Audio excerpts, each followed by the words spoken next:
একটি পাখি রোজ সকালে আল্লাহ আল্লাহ বলে ডাকে,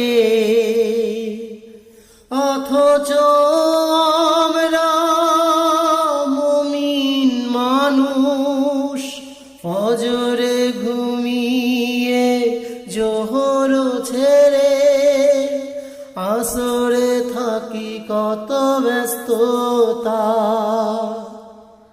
মাগরিবে ঘরে ফেরা হয়ে যায়, এশারে থাকি মোবাইলের অপেক্ষা। এভাবে